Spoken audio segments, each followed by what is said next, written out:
This Karen told me I did not belong in her neighborhood. Then something unimaginable happens, and I consider it karma. Let me tell you the story.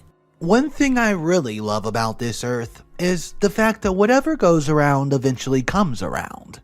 No matter how hard you try, you get exactly what you deserve in the long run, be it good or bad. Thinking of that saying, I can't help but remember the story of this woman in my neighborhood who finally got her fair share of karma after so many years. Maybe not so fair, but at least she learned her lesson not to walk all over people for no reason. Or maybe not. You decide. Getting to this rich and predominantly white neighborhood 2 years ago, I cannot say I did not expect to meet snobby adults with their spoiled kids, and it definitely exceeded my expectations. My parents were both doctors, very good ones if I do say so myself, and I've always cherished and adored them since I was born. Regardless of their talents, we were really just middle-class people, and would not be able to live in such an estate under normal circumstances. But nothing about life really is normal, especially mine. Miraculously, my dad was promoted and got a really great offer to work in a hospital in this neighborhood. Incentives, insurance, housing, vacation, and many more all surprisingly came with the package. And it was just too good of an offer to pass on it. We did not even have any valid reasons to actually do so, because it was such a life-changing and once-in-a-lifetime sort of opportunity. I was really hoping about moving here and exploring what this place has in store for me. Luckily for us, my mother also saw a vacant opportunity in the hospital and got employed also. Not a position as grand as my father's, but definitely an upgrade from her previous job. We were all so happy to start a new life here that we forgot to anticipate how this new neighborhood would welcome us. Perhaps there was even no need for house, because the neighborhood unfortunately did not welcome us. Driving into Sky Estate for the first time, we could notice the way almost all the people here looked at us, like the only reason we are here is to ruin their neighborhood and put a stain on it. This could not be happening, right? I'm definitely overthinking all of this. I have to be. But the look on my parents' face did nothing but convince me that we all felt it. Making friends here will probably be harder than I thought then. I could only just hope that not everyone is as stuck up. I thought to myself with my fingers crossed. Well, how do you like your new home, baby? My mom asked during dinner after we settled in. With a big smile on my face, I replied, I really love my new room. It's everything I expected it to be and hoped for. She then goes ahead to question me jokingly. So, are you saying that the only thing you like about this place is your room? Well, self-centered much. Interesting. Laughingly, I responded, Okay, calm down. Let me think about the other things I like. Okay, yes. I love my bathroom, love the fact that I have my own bathroom, and personal toilet both in suit. I love the view from my room and the decor, the lights. Oh, and of course I'm in love with the jacuzzi. That's pretty much everything. And we all laughed. This was nice. Sitting with my parents around the table and laughing like this. I really cannot remember the last time we all had a proper meal together as a family. My late brother, Tyler, suffered from a deadly disease that affected him for most of his life. The poor boy was just 7 years old and had to suffer so much before he eventually left us. His medications were also really expensive, so my parents had to work double shifts to be able to afford them. When he died, he left a hole in this family that will most probably never heal, or at least anytime soon. Moving here signified a new beginning for our family and also hope. I wished my parents will be just looking forward from now. I just completed high school but willingly took a year's break before even thinking about college, just to spend some time with my brother and look after him when my parents were working. I still have over 6 months left, and I felt like I had lost my purpose already, but I was going to find it no matter what. Now for the Karen of the story. It's been 2 weeks here already, and I've been indoors for most of the time.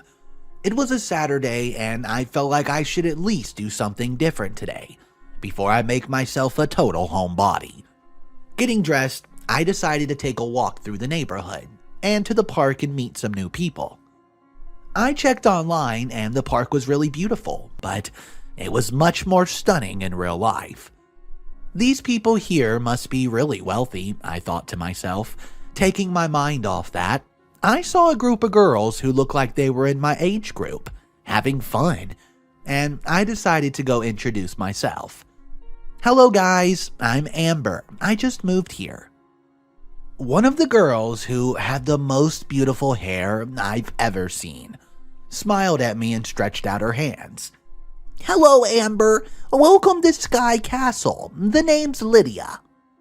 I took her hands with a smile, and the other girls said their hellos and urged me to sit with them. They all seemed really nice, and I wondered if I had probably judged them too hastily before. Where did you move from, Amber? A girl who introduced herself as Patricia asked. Well, my family used to live in San Francisco. San Francisco? So, how'd you manage to move to California? Sky Castle of all places.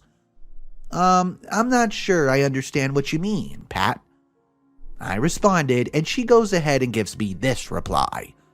Well, Sky Castle is not just a place anybody can live in. We have a reputation to maintain. You know, I understand your family got lucky, but you're still grossly unqualified to live here. All of this is for the elite. The 1% of the 1%, you understand me, right? I was still too stunned to speak. Then I heard Lydia cautioning her. Ugh, get off your high horse, Pat. She's not your problem, and they can live wherever they want. Your family does not own Sky Castle, and if you have a problem with its residents, then maybe you should move out. Lydia turned to look at me and said, Don't worry about Patricia, Amber. You get used to her. She's suffering from a terrible superiority complex and seems to think she's better than everyone else. Annoyed, Patricia hissed, Whatever. You've been here less than 20 minutes and you've started to corrupt people. This is why your kind should not be here. Still quite taken aback, I was not able to form words yet. Then I saw a woman coming in our direction. Good day, ma'am. Hello, ma'am, they all greeted. Wondering who that was, I decided to also greet her. Hello, ma'am.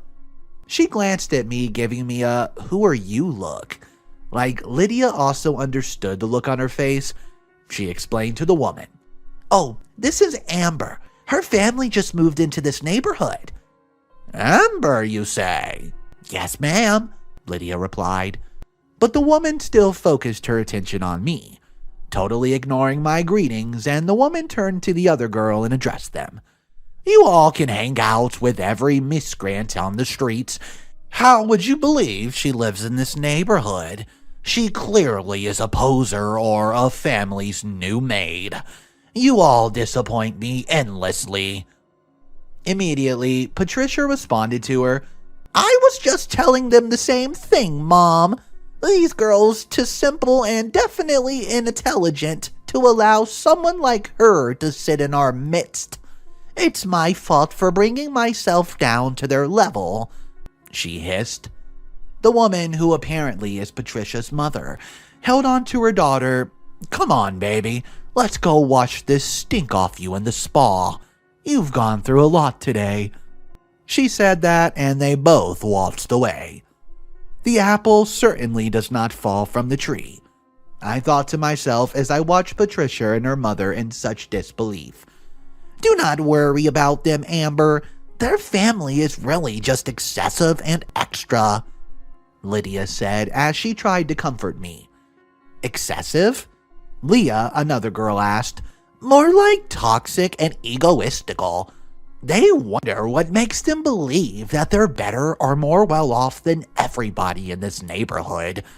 Left to them, only their family is elegant enough to live in the neighborhood. Jokers. Yeah, we have all had our fair share of insults from those two, so get used to it and don't let it bother you too much, Lydia added. Wonderful.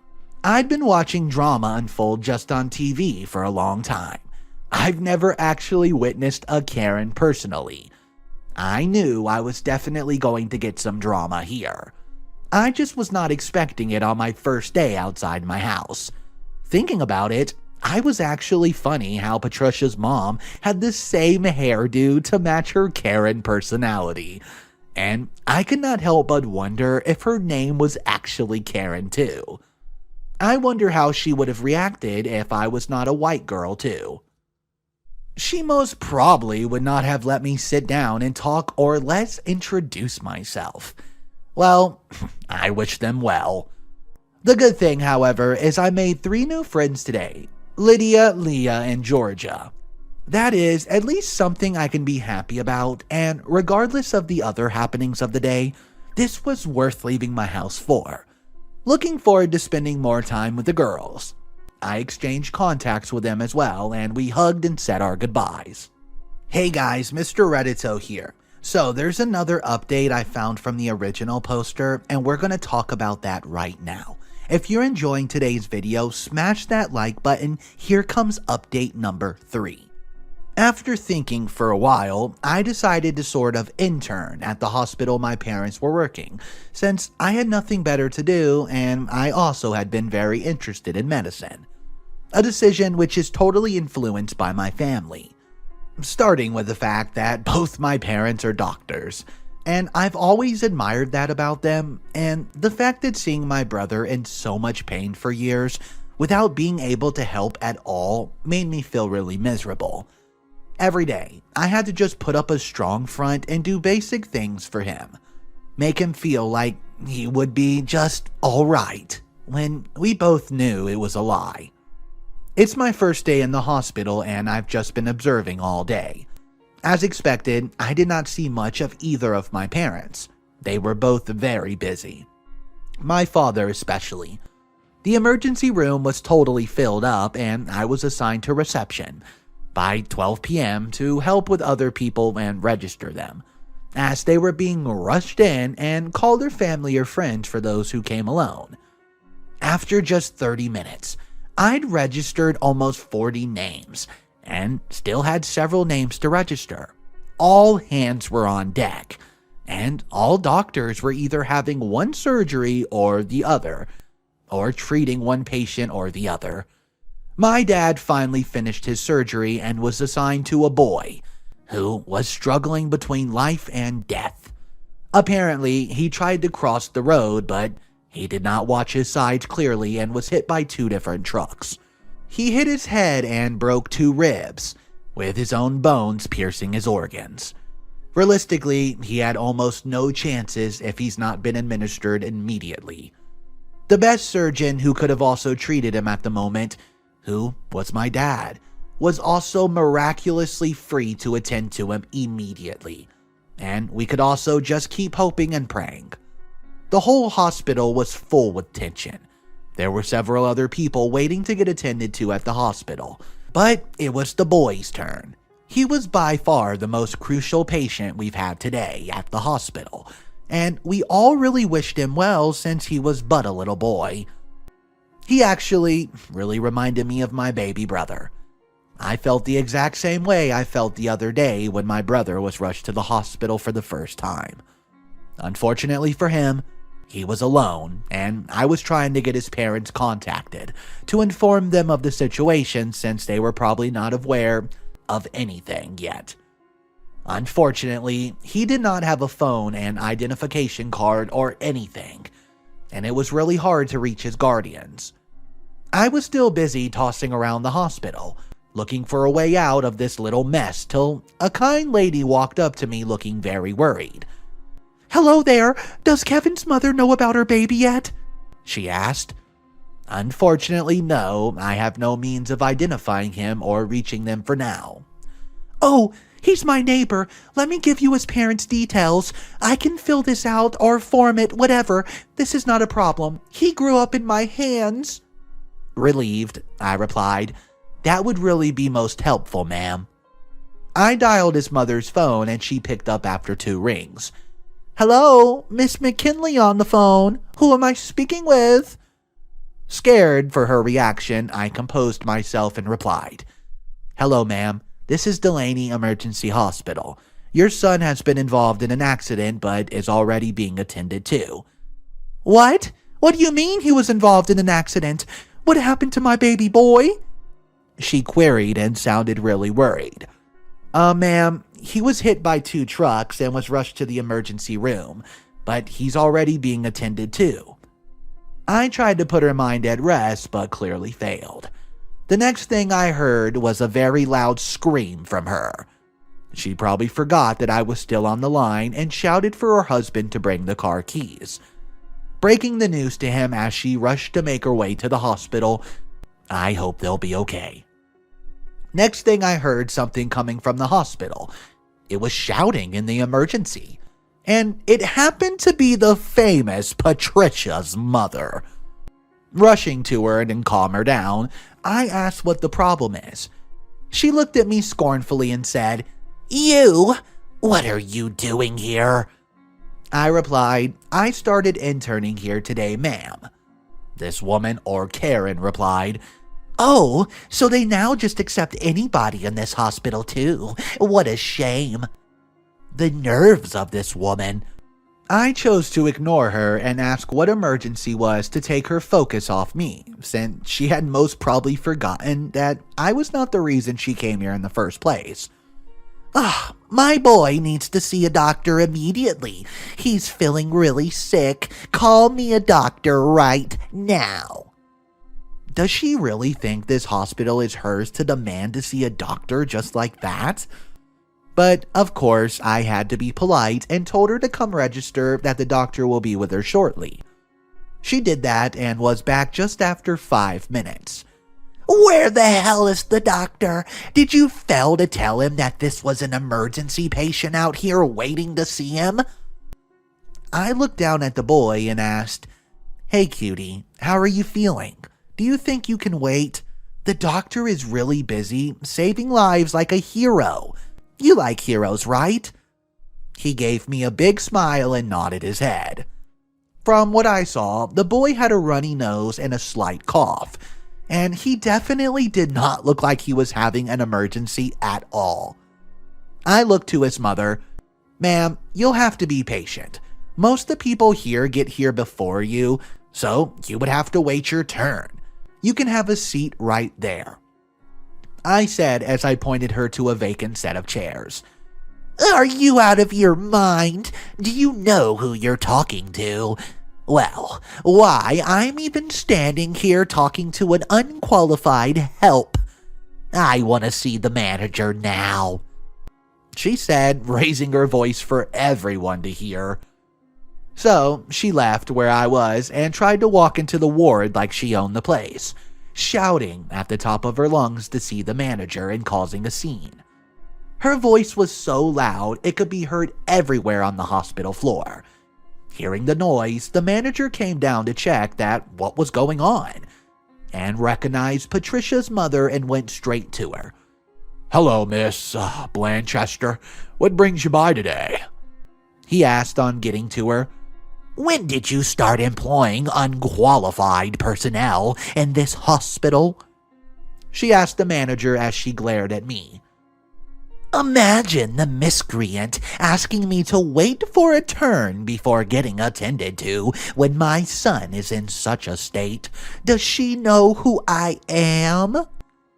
Ignoring her tantrums, the manager asked, "Oh, what could be wrong with your cute boy? Don't worry, okay? I'll send an assistant to check on you shortly." "Did you say an assistant?" She snarled, looking very surprised. "No unqualified jerk is laying hands on my baby boy. I want the best doctor in this hospital right now," she demanded. "Oh, there's no problem with that, ma'am. It'll just require a little patience since he's actually performing a very critical surgery at the moment." "You cannot be serious. Get me the doctor now. Or are you saying that doctor would rather treat all these random people before attending to my son?" She continued to make a scene, and the manager was just shaking like a leaf in front of her, trying to pacify her. I started to wonder who she was, that she could not be kicked out for making all this noise. Then I saw my father come out of the operating room, looking like another person entirely. My father was a very calm man. In all 17 years of my life, he never once raised his voice at me or punished me for anything, though I used to be quite a handful. My mom was the stricter parent. Everyone had always mentioned how kind and affectionate he is, carrying a big heart and smiling faces everywhere he goes. Today, for the first time ever, my father was furious. His eyes were literally bloodshot, and I could almost see fumes coming out of his ears as he walked down towards Miss Blanchester. "What is your bloody problem, woman? Who do you think you are to be constituting a nuisance in this damn hospital? That poor boy was battling between life and death, and I could hear you screaming, hell, even shouting in a soundproof room. He just lost his life now. Are you pleased? Do you consider yourself better or more deserving than him?" my father asked, totally fuming. The attention of the whole hospital was already on both of them, and what she did next surprised everybody. "So, that means you're done, right? Now attend to me. My son's having an emergency." Immediately, my dad got furious again and was about to give her a piece of his mind. But luckily for her, her son started coughing and my dad abandoned her and immediately attended to him. After doing a routine checkup, he discovered that nothing much was wrong with him. He was just minor cough and he got pissed all over again. Immediately, the routine check was done. She made her way to leave the hospital since she was done with her business. My furious father ordered the security men to stop her and call the cops on her. Dumbfounded that he dared to do that to her, she started to pull the "Do you know who I am?" speech on my father, but did not know that my dad was not ready to accommodate any of her nonsense that day. An assistant who walked with my dad came to the reception and shouted, "He's alive! Doctor, you need to come and check out immediately!" Running to the ward, they discovered that he had fallen into a coma and not died, which meant that there was hope for him. My dad came out looking very relieved, and I was very happy. Happy that the boy was given another chance to fight to live. A few minutes later, the cops came to arrest Miss Blanchester, and immediately one of them recognized her. He goes to ask her what's happening. Surprisingly, the woman fell to tears as she pointed fingers at my dad, accusing him of making passes at her and assaulting her, adding that the reason he was so pissed at her and refused to treat her son was because she refused to accept his offer. He was just blaming it on the kid who's in a coma, saying he had also abused his authority by telling the security to keep her there without her permission. The corrupt cop did not bother to listen to my father's side of the story, and handcuffed him and took him to the station, ignoring my mother who was trying to fight for him.